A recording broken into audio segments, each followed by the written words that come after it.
mission internationale évangélique de réveil, ici à Saint-Denis.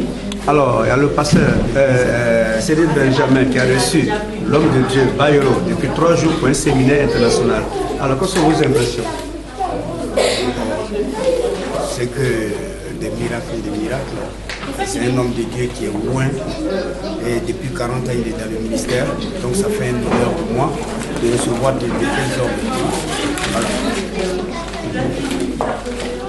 Alors, qu'est-ce que vous avez une satisfaction pendant les 3 jours de séminaire? C'était 3 jours vraiment de percer. Sa femme extraordinaire, le père lui-même merveilleux. Donc, c'était 3 jours de grâce.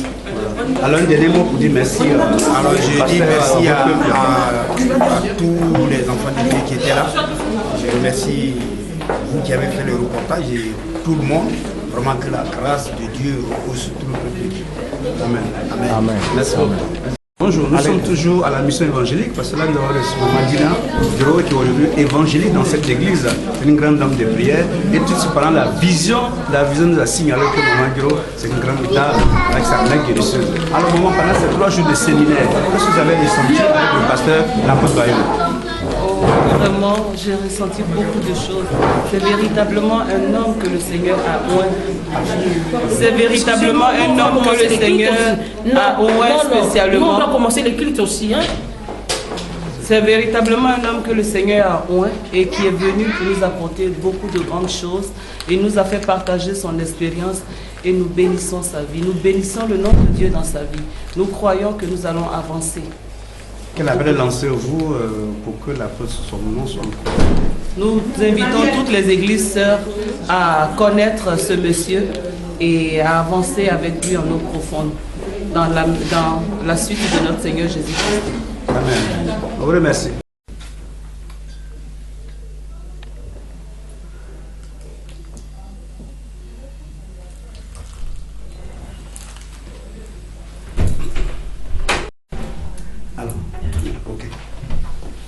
Bonjour, nous sommes à Paris, en France, précisément à Paris, au domicile du pasteur Cyril Benjamin, mais nous recevons aujourd'hui un grand homme de Dieu en la personne de Bayero Apollinaire.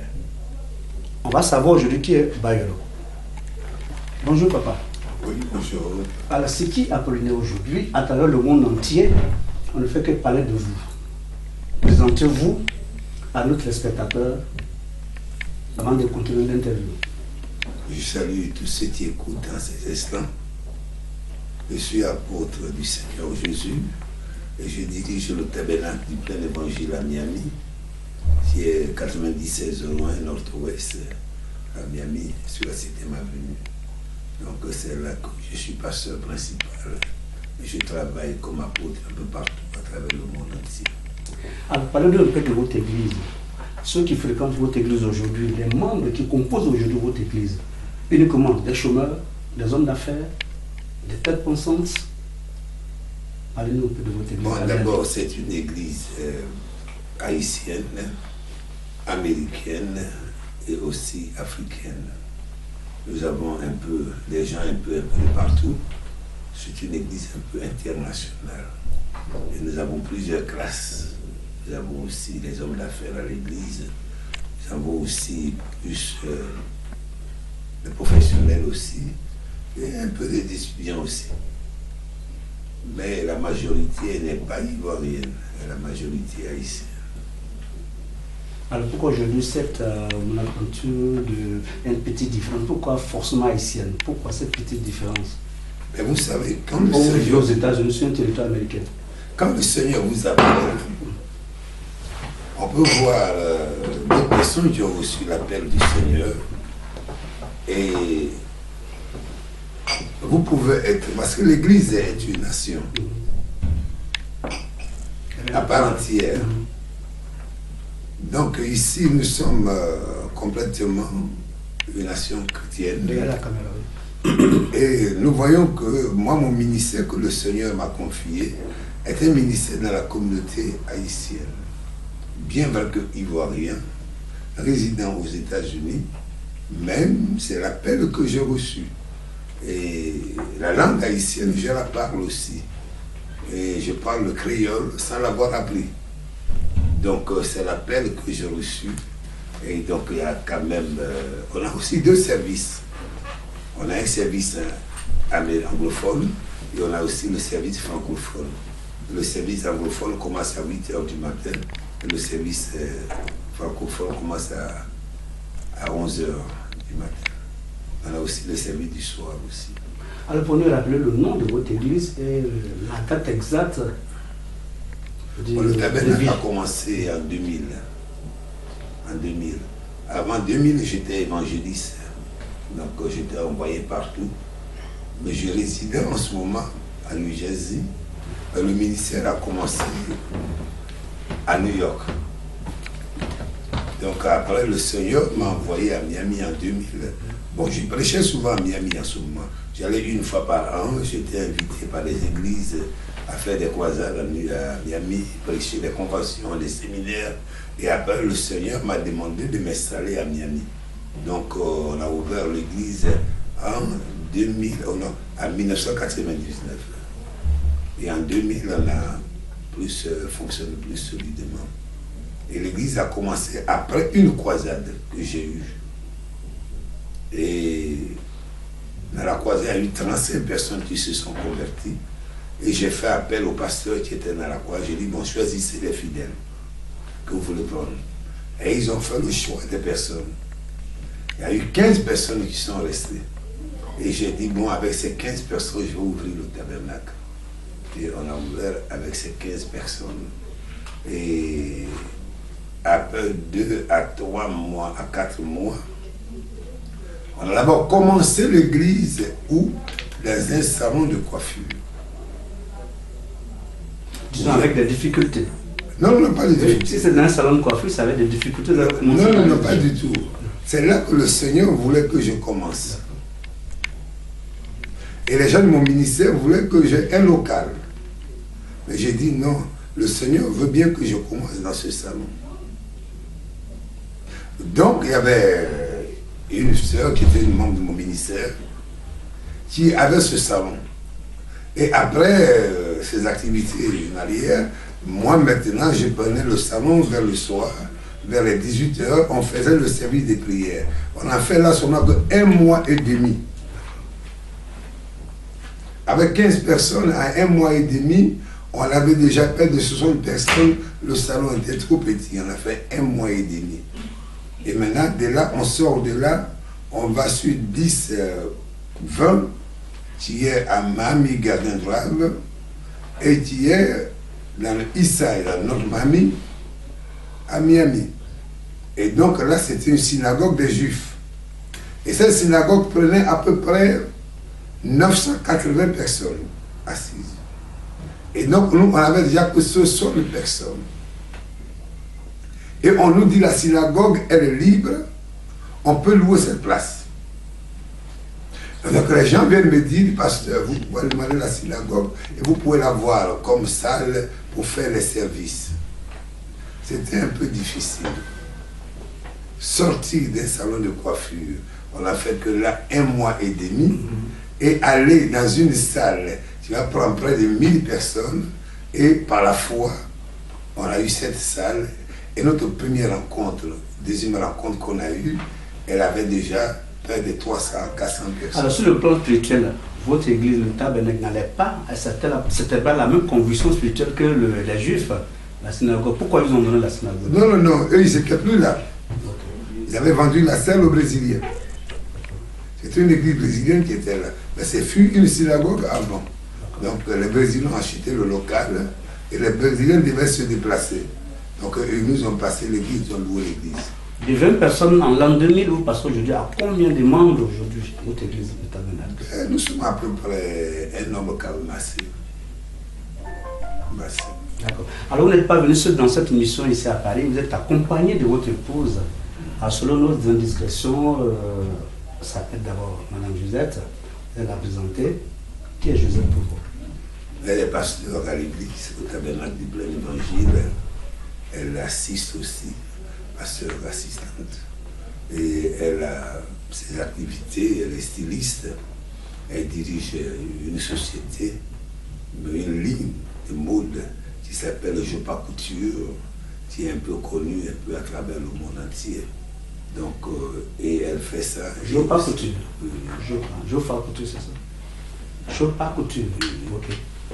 Alors, maman Josette, Voilà. bonjour. Bonjour. Aujourd'hui, quel est le rôle principal d'une femme de Dieu auprès de son homme, qui est aussi homme de Dieu? Quel rôle jouer auprès de lui? Eh bien, si je vais dans la Bible, dans Genèse, je vois que la femme doit être l'aide de son mari. Et c'est la première chose que je vois. Je suis l'aide de mon mari. Dans tout ce qu'il fait, je le soutiens. Vous avez combien d'enfants? On a 2 filles. De quel âge? Et la première a 32, la deuxième a 30. Est-ce que mariés? La première va se marier cette année. J'espère que tout le monde va être là. Alors cette question, marié, enfant, tout ça, c'est pour dire en gros, vous, comment vous allez concilier votre boulot de femme d'affaires, styliste, vous voyagez à travers le monde, et votre rôle de femme d'un homme de Dieu. Comment concilier les deux? Eh bien, quand Dieu te donne quelque chose, parce que tout ce qu'on fait, tout ce qu'une femme de Dieu fait ou bien qu'un homme de Dieu fait, c'est Dieu qui te dirige. Si le Seigneur ouvre la porte pour moi, pour que je puisse diriger cette entreprise, c'est qu'il me donnera le temps aussi pour être l'aide à côté de mon mari et pour aider l'Église, aider les fidèles de l'Église. Non seulement j'ai mon entreprise, mais aussi j'ai un groupe qui s'appelle La Vraie Beauté des jeunes femmes que j'aide dans l'Église. Et je dirige les deux ensemble. Je ne vois jusqu'à présent, je ne vois pas... N'est-ce pas trop pour vous? Non, c'est pas... Même pas du tout. Parce que quand tu veux, tu peux. Et vous allez de prêcher de temps en temps si votre mari est absent? Oui, je fais ça. Je prêche à l'église. Je prêche à l'église et j'aime faire ça. J'aime beaucoup prêcher. Alors il y a certaines églises qui disent qu'une femme n'a pas le droit de prêcher. Vrai ou pas? Ça arrive à papa. Bon, je pense que c'est mal. Je m'excuse à ceux qui écoutent. C'est mal comprendre. Parce que la Bible aussi, elle dit que quand la femme prophétise, qu'elle se couvre la tête. Alors elle prophétise où? À l'église. Et donc si on nous dit qu'elle ne doit pas prêcher, et quand elle prophétise, qu'elle se couvre la tête, elle prophétise où? Elle prophétise à l'église. Donc là, on a un problème là. On nous dit d'un côté, la femme ne doit pas prêcher. Et on nous dit d'un côté, l'apôtre Paul dit, ou bien que si elle prophétise, qu'elle se couvre la tête. Donc, je ne pense pas qu'il a dit qu'une femme ne doit pas prêcher. Donc, je pense qu'il a dit qu'une femme s'était dans l'assemblée. Peut-être c'est quand il a dit ça, peut-être.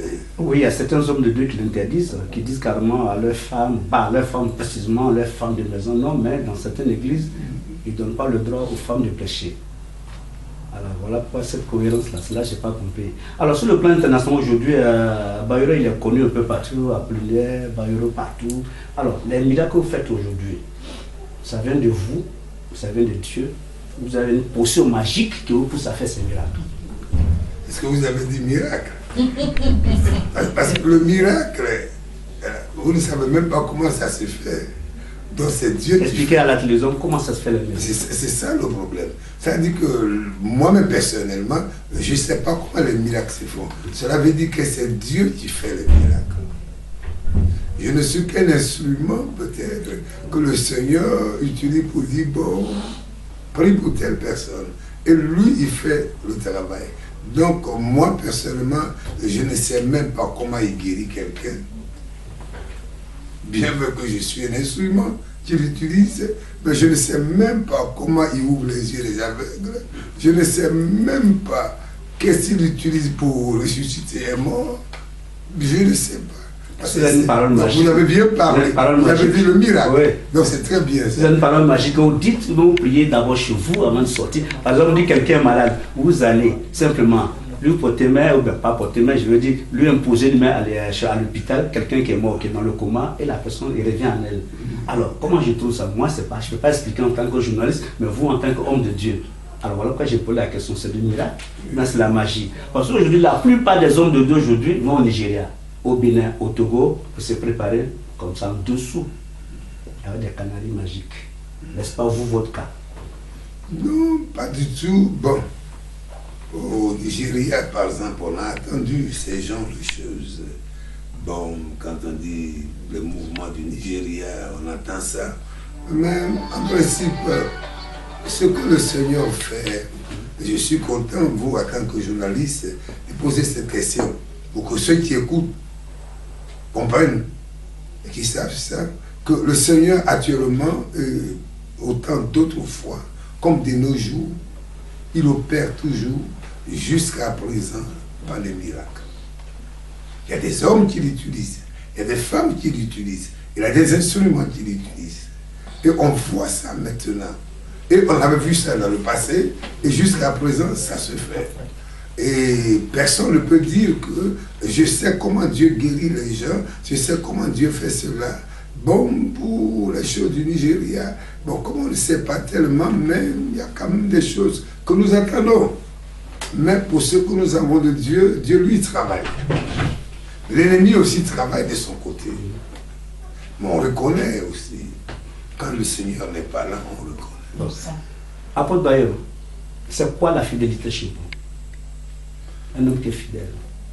Bon, la fidélité, bon, nous faisons des efforts, hein. C'est difficile de trouver quelqu'un qui est fidèle à Dieu. On fait des efforts. Mais Dieu, lui, il est fidèle. Et nous, nous faisons des efforts. Pourquoi cette question? Aujourd'hui, on a des pasteurs, des hommes de Dieu aujourd'hui qui ont leurs femmes légitimes et qui ont des maîtresses dehors. Comment vous expliquez ce cas? Bon, le problème ici, c'est que ça dépend de comment vous prenez le Seigneur. Bon, ce qu'il fait l'homme de Dieu, c'est d'abord la crainte. Et la majorité maintenant, aujourd'hui, il y a un mouvement, il y a un vent que nous voyons. Ces gens qui se autoproclament. Et maintenant, il y a un mouvement qui gagne l'Église, où nous devons faire attention, où les gens ne cherchent plus vraiment la consécration, l'intimité avec Dieu, mais ils donnent plus la valeur à l'onction. Mais qu'on n'oublie pas aussi que ces gens ont chassé les démons. Et le Seigneur a dit, retirez-vous de moi car je ne vous ai pas connu, parce qu'ils n'étaient pas dans son intimité. Donc vous allez voir des mouvements aujourd'hui où les gens, du coup, ils veulent s'enrichir, ils veulent devenir ça, ils veulent devenir populaires. C'est pas comme ça. Donc c'est normal, on est accessible à des attaques. C'est bien, papa. D'où vient la prolifération aujourd'hui des titres? Bishop, archbishop, je suis tant, ça dit quoi tout ça? Or, chez nous, tout ce qu'on sait, il y a prêtre catholique et il y a le pasteur évangélique. Mais aujourd'hui, on a des bishops dans les églises, des titres aussi ronflants. Pourquoi ces titres? Oui, mais il faut voir qu'il y a un mouvement. Comme je dis, il y a un mouvement. Et les hommes de Dieu doivent démasquer ce mouvement. Il y a un mouvement aujourd'hui où ce mouvement est en train de gagner l'Église, où les gens ne veulent plus passer par la souffrance, ils veulent automatiquement arriver à la haut. Plus rapidement. Sans passer. Mais avant la gloire, il y a des étapes qu'il faut monter. Et ils ne veulent pas monter ces étapes, ils veulent sauter ces étapes. Donc il y a un mouvement dans le monde évangélique que nous devons bien cerner et combattre ce mouvement. Ça, il faut le combattre. Maman Josette, aujourd'hui, l'ami choisi, la femme choisie de l'homme de Dieu, chez vous, c'est quoi la jalousie? Mais c'est bien dommage, tu n'étais pas là hier. J'étais là. J'étais là. La jalousie, c'est quand une femme ou bien un homme voit que sa place peut être remplacée par quelqu'un d'autre. Pour moi, c'est ça la jalousie. Alors, remplacé par quelqu'un d'autre, vous n'avez pas peur de perdre aujourd'hui votre place si vous arrivez en mission, si voyage.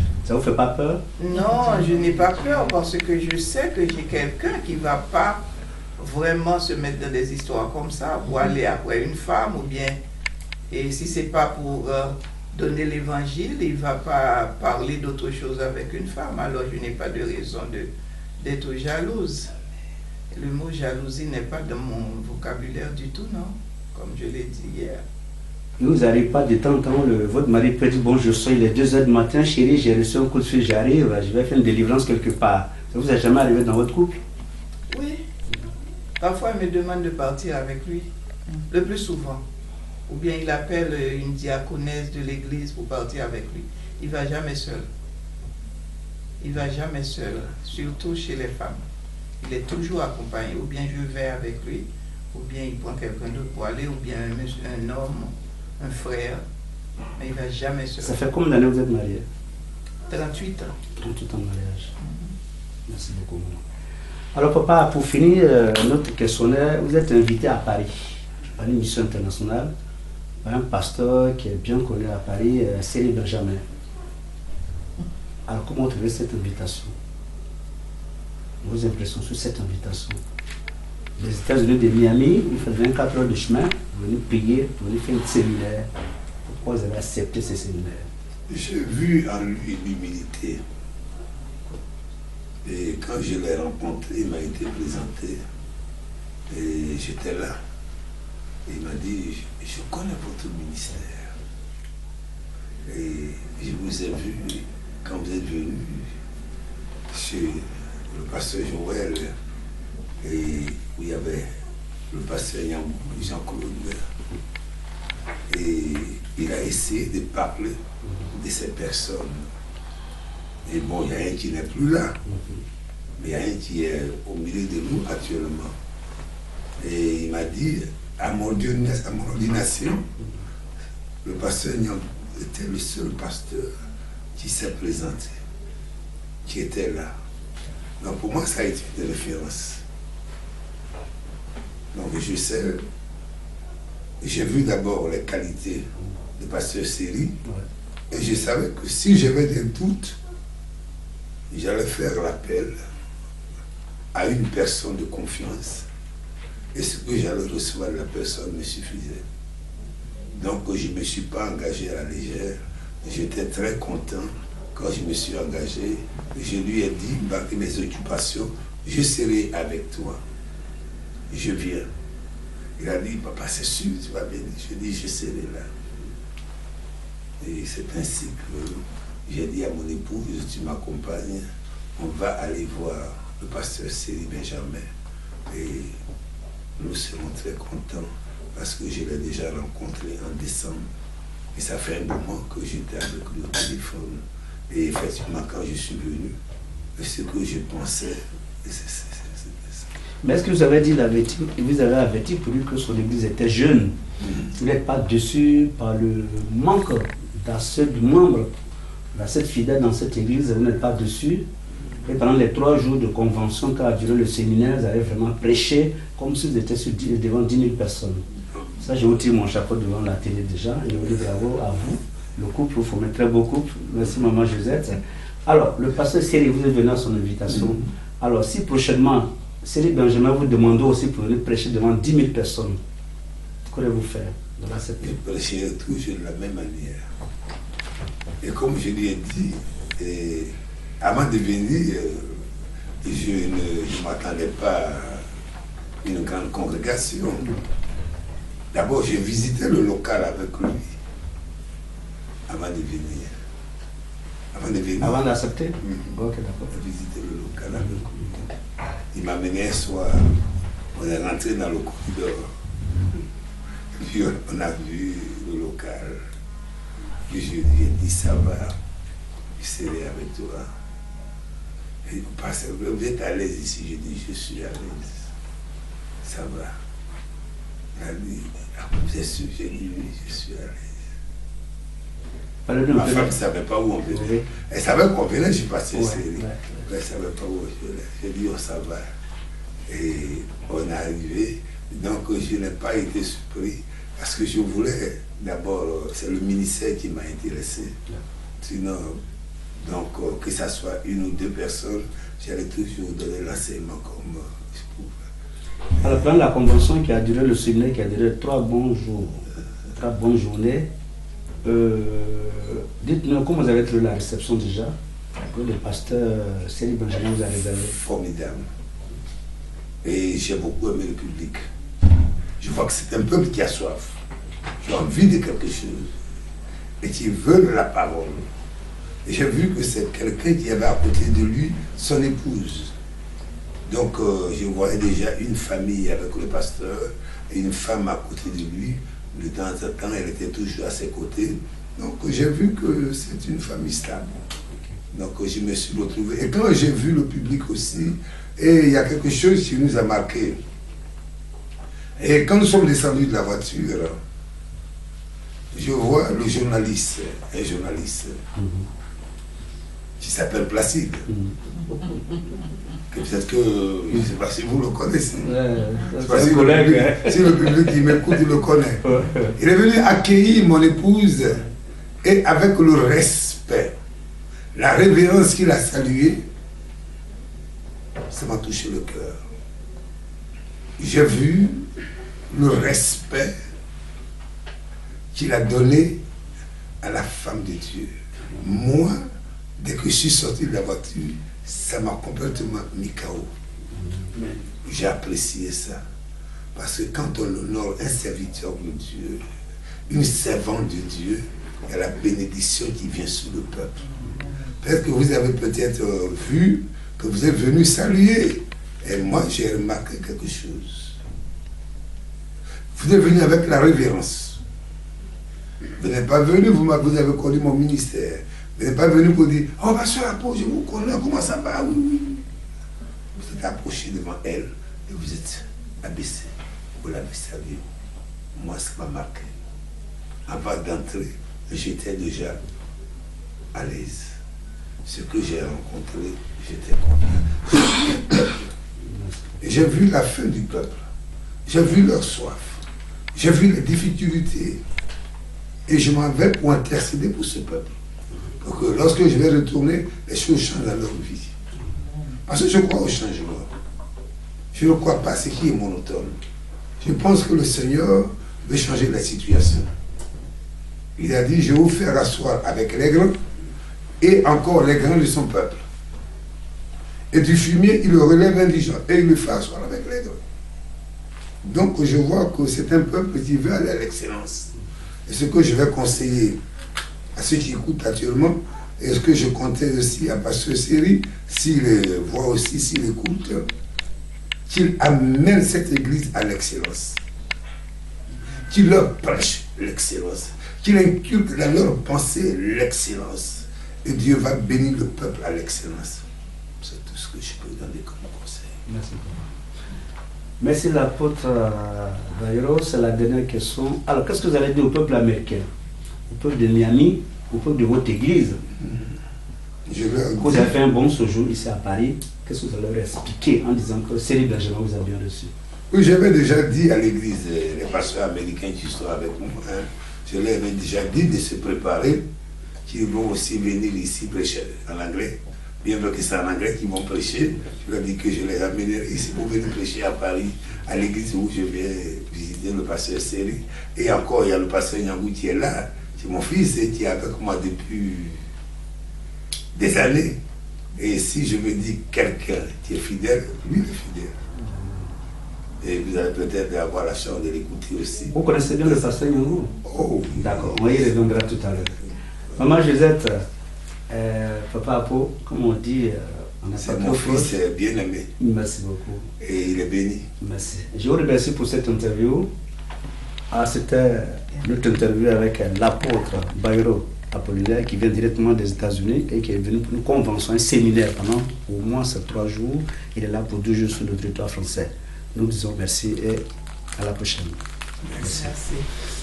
Dans la suite de l'interview que je viens de faire, je viens d'effectuer avec l'apôtre Bayero Apollinaire, il a parlé de son fils spirituel qui est Nyangou Jean-Claude, qui est bien connu sur le territoire français, en Ile-de-France et sur le territoire français, bien sûr, comme je l'ai dit. Alors nous serons sur ce plateau aujourd'hui le pasteur Jean-Claude qu'on a vu quelque part aujourd'hui dans son église, puis jusqu'à la fini, on l'a pris quelque part pour dire bon, viens répondre un peu à nos questions. Alors, il est accompagné de sa belle femme, c'est-à-dire que son épouse, pas belle femme, mais ça, son épouse la plus belle aussi, qui est là aujourd'hui avec lui. Alors, papa Jean-Claude, j'étais tout à l'heure avec papa Apollinaire aussi, qui a parlé de vous. Alors, parlez-nous brièvement de votre première rencontre avec Apollinaire Bayero. C'était en 1993 qu'il a été invité par son ami dans le ministère. Qui était son ami? Le pasteur Joël Nicolas. D'accord. Ok.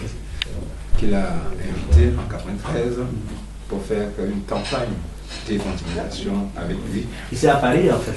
L'invitation, c'était ici à Paris, 11e, à la rue Godefroy Cavaignac, pour une semaine de campagne d'évangélisation.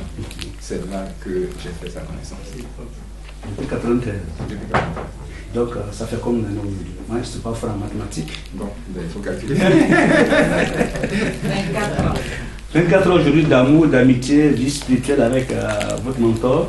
Alors, le secret de votre rencontre de cette durée, il n'y a jamais de rupture. Et depuis 1993, l'amitié spirituelle a continué. L'amour spirituel des pères et fils a continué, mais il y a eu une rupture.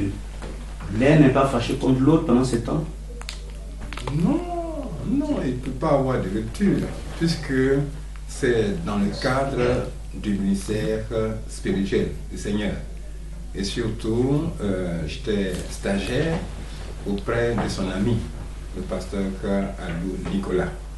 Donc, la relation ne pouvait que aller d'une manière croissante, puisque j'étais toujours stagiaire. Et donc vous êtes passé entre les mains des deux. Voilà, c'est ça. Et Nicolas et Apollinaire. Voilà. Et la relation s'est beaucoup plus accentuée lorsque, en 1995, j'ai été mis en plein temps pour le ministère par le pasteur Joël. Et qu'en 1997, il m'a confié une cellule de prière à transformer en une annexe. C'est là que la relation avec le pasteur Bayero s'est beaucoup plus accentuée, parce que j'avais besoin de son aide pour développer cette petite œuvre qu'on m'a confiée à Sergi Pontoise. Et je lui ai lancé l'invitation qu'il vienne m'aider, et ce qu'il a fait, naturellement, sans demander de contrepartie. Une poignée de personnes composées de deux familles, et avec une vision de la croissance, travailler et ayant besoin de son aide pour faire avancer l'œuvre du Seigneur. Il a donc tout naturellement accepté de venir me porter main forte, et c'est là beaucoup plus que notre relation s'est accentuée. C'est là aussi qu'il m'a adopté comme fils spirituel. C'est là aussi que je l'ai aussi adopté comme père spirituel. Merci Papa Nyangou. Alors si vous voulez comparer aujourd'hui Pasteur Bayero à un animal, quel animal vous allez choisir? C'est une bête spirituelle, réfléchissez bien, vous le comparez à un animal. Mais à quel animal? Parce que tout ce que j'essaie de Bayero, c'est une bête spirituelle. Quand il prie, c'est vraiment chaud. Donc ce sont des bêtes spirituelles.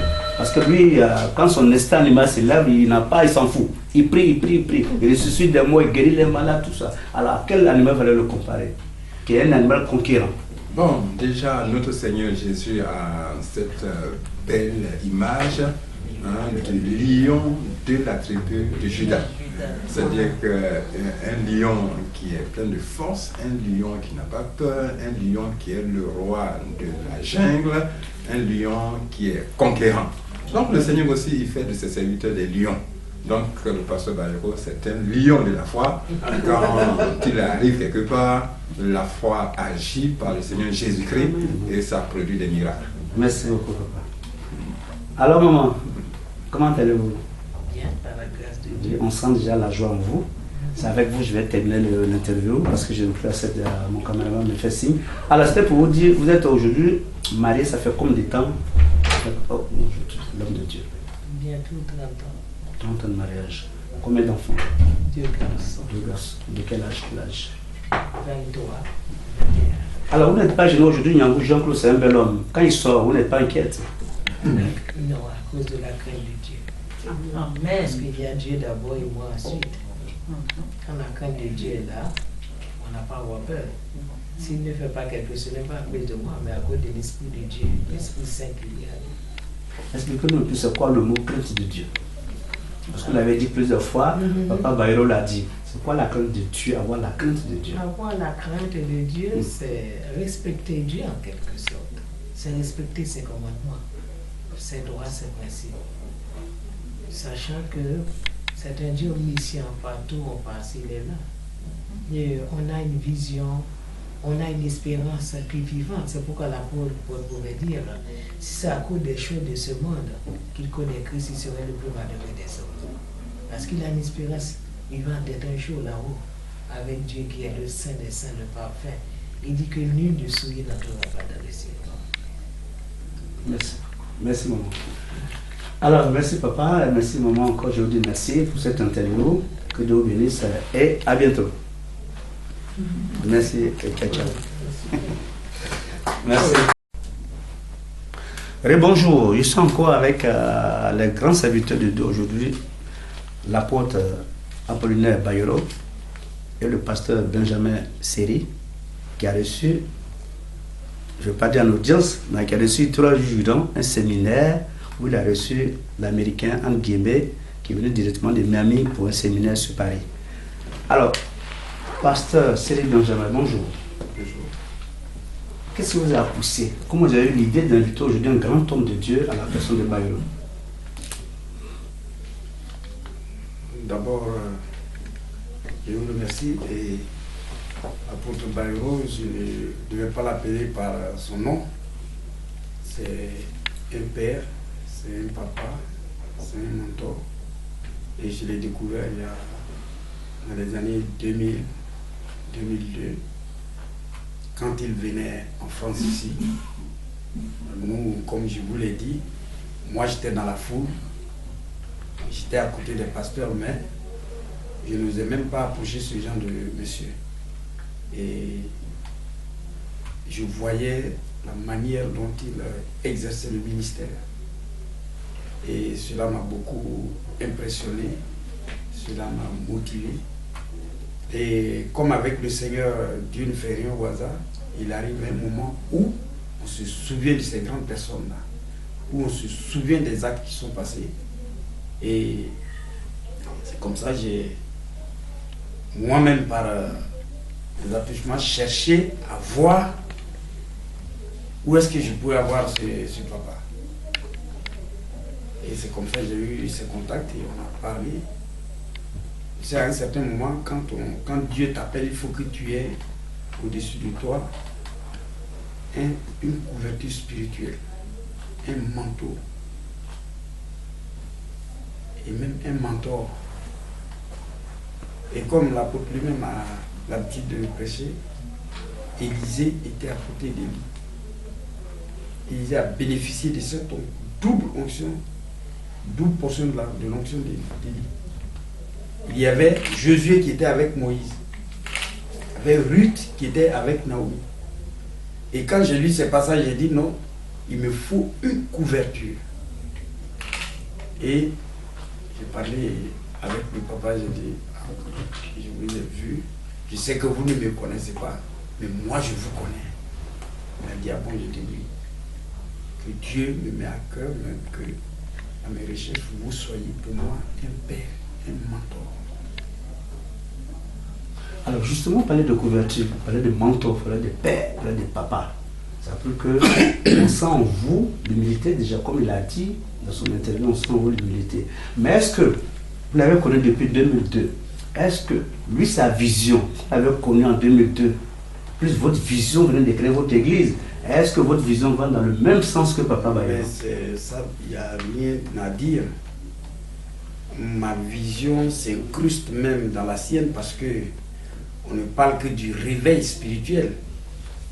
Et quand on parle du tabernacle, le tabernacle, ça c'est le lieu même où les chrétiens reçoivent la délivrance. Et le réveil spirituel, ça, quand un chrétien a reçu l'onction, quand il a été guéri, quand il a reçu la délivrance, le réveil naît en lui et il devient serviteur ou servant de Dieu. Et c'est comme ça que quand lui et moi, on a échangé au téléphone, non mais c'était, la connexion était déjà faite depuis les temps anciens. Donc ça n'a été que comme un aimant qui s'est approché d'un fer et tout est parti. Et quand je lui ai dit que j'ai à cœur que vous soyez mon mentor, il a dit, c'est vrai. Et quand je lui ai donné mon témoignage, il a dit, ah mon fils, c'est vrai. Dieu m'avait déjà mis à cœur que je vais être le mentor du plus de serviteur de Dieu. Alors, on n'a pas eu peur d'inviter un grand homme de Dieu, le déplacer déjà. Or, Bayrou, on ne le déplace pas n'importe comment. Alors, ça, c'est la même vision, c'est la force militaire qui vous a poussé à déplacer Bayrou. On n'a pas eu peur. La peur a été dissipée quand déjà au téléphone, il m'a pris comme son fils. Quand lui-même, il a déjà déclaré que non, j'ai discuté avec vous, tout va bien. Alors, je n'avais plus peur. J'ai dit, bon, si déjà j'ai franchi ce pas-là, c'est que ce papa-là, je peux le déplacer. Et comme c'est un monsieur qu'on ne peut pas déplacer comme ça, j'ai mis quand même un peu d'eau dans mon vin, je lui ai posé moi-même le problème. Il a dit, moi-même, j'arrive là. Alors donc, moi, je n'avais plus autre chose à faire que m'attendre à mon père et le recevoir.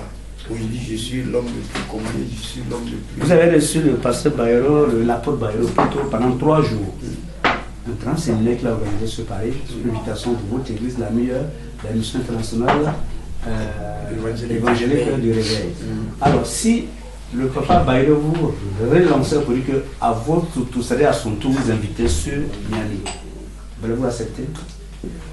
Mais ça, je n'ai même pas besoin de réfléchir par 2 fois. Parce que déjà, son arrivée ici, c'est déjà... Il y a eu un séminaire, bien sûr, mais il y a quelque chose qu'on n'a pas développé peut-être devant vous, mais il y a déjà une fusion, il y a déjà une... C'est-à-dire que c'est déjà une connexion qui est faite entre le tabernacle et la mière. Donc aujourd'hui, on considère que le tabernacle du plein évangile est déjà l'église mère de la mière. Et nous sommes le représentant du tabernacle ici à Paris. Donc, il n'y a pas de raison que pour inviter ce papa, j'ai des frustrations ou des hésitations. Et c'est un monsieur que je connais, donc les choses vont comme Dieu le dit, comme Dieu le veut. Alors, on va finir sur la dernière question, pasteur Jean-Pêche, Céline Benjamin. Alors, la victoire dans le désert et le combat spirituel sont les 2 thèmes qui ont été traités par les imminents hommes de Dieu que vous avez invités. Alors, comment vous avez traité, vous avez trouvé les thèmes? C'est eux qui ont trouvé les thèmes ou bien c'est vous, Céline Benjamin, qui avez trouvé les thèmes? Non, c'est les grands thèmes. C'est eux qui ont trouvé les thèmes. Et comme j'ai l'habitude de dire à l'église que lorsque j'ai écouté la maman hier, c'était... Non, c'est ce que j'aime chez les vrais serviteurs de Dieu. D'abord, c'est l'humilité, et puis ce n'est pas le spectacle. Et moi, j'ai l'habitude de lui dire à mes chrétiens que je ne suis pas un pasteur de spectacle. Parce que quand Dieu t'utilise, tu n'as pas besoin de faire du mouvement. Tu ne fais pas du spectacle. Mais ça vient seul. Et quand j'ai écouté ce message sur la victoire dans le désert, j'étais épaté, j'étais simplement touché. Parce que la maman, elle a pris des points essentiels pour amener nos femmes, nos filles, nos sœurs à changer de manière de voir la vie spirituelle et comment même on peut être chrétien et réussir sa vie sociale. Maintenant, quant au message du combat spirituel, là, ça c'est autre chose, c'est une explosion. Et j'ai même dit devant l'église que ça c'est des thèmes nous on traite, mais il faut des gens d'une certaine classe pour les traiter autrement. Donc c'est vraiment... Vous êtes content? Vous êtes convaincu? Mais plus que convaincu. Pendant les 3 jours? Plus que convaincu, mais j'étais déjà convaincu avant que l'apôtre n'arrive, quand il m'a donné le message. Et donc, là, ça n'a été que... Je remercie Céline Benjamin. Céline Benjamin, c'était le pasteur de la mission internationale du réveil qui nous a accepté sur notre plateau. Nous vous disons simplement merci. Merci aussi au papa, à l'apôtre. Merci au pasteur Nyangou Jean-Claude qui a bien voulu répondre aussi à nos questions. Et à papa Cyril Benjamin, nous disons simplement merci et à tantôt.